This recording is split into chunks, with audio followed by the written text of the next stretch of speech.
부부간에는 어지간하면 참고 살아가는 것이 미덕이었던 우리 사회에 서서히 변화의 바람이 불고 있습니다.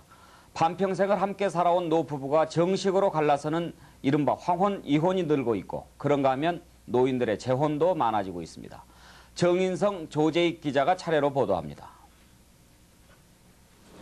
지난 40여 년 동안 남편의 가부장적인 권위에 억눌려 살아온 김모 할머니는 지난해 법원에 이혼 소송을 냈습니다. 1심 재판부는 김 할머니의 청구를 기각했지만 김 할머니는 곧장 항소했고 끝까지 포기하지 않겠다는 입장입니다.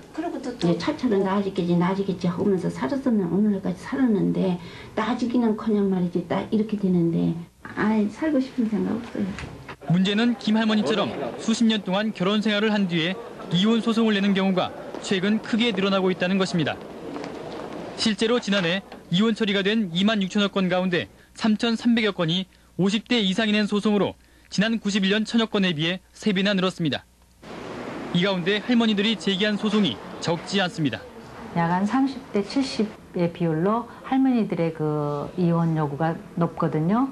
이처럼 할머니들의 이혼 소송 제기가 늘어나는 이유는 남편의 가부장적인 권위에 대해 더 이상 참고 살지 않겠다는 할머니들의 의식 변화 때문입니다.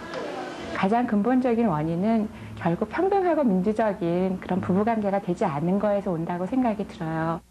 할아버지들이 옛날처럼 아내에 대해 무조건적인 복종만을 강요한다면 황혼 이혼은 더욱 늘어날 것으로 보입니다. KBS 뉴스 정인성입니다.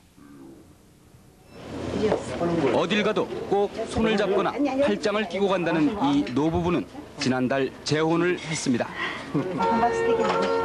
반반? 좋죠. 부인과 사별한 뒤 30년을 혼자 살아온 이 할아버지는 70살이 된 지금 새 삶을 얻었다고 자랑이 대단합니다. 나의 변화라는 거는 즐겁고 행복하고 또 이 사람이 너무 나를 사랑해주고 위해주고 그렇기 때문에 무엇보다 곁에 말벗이 생겼다는 게 이 노부부가 느끼는 가장 큰 기쁨입니다. 엄마의 인생이 아직도 한 몇십 년 남았다고 생각이 들었나 봐요.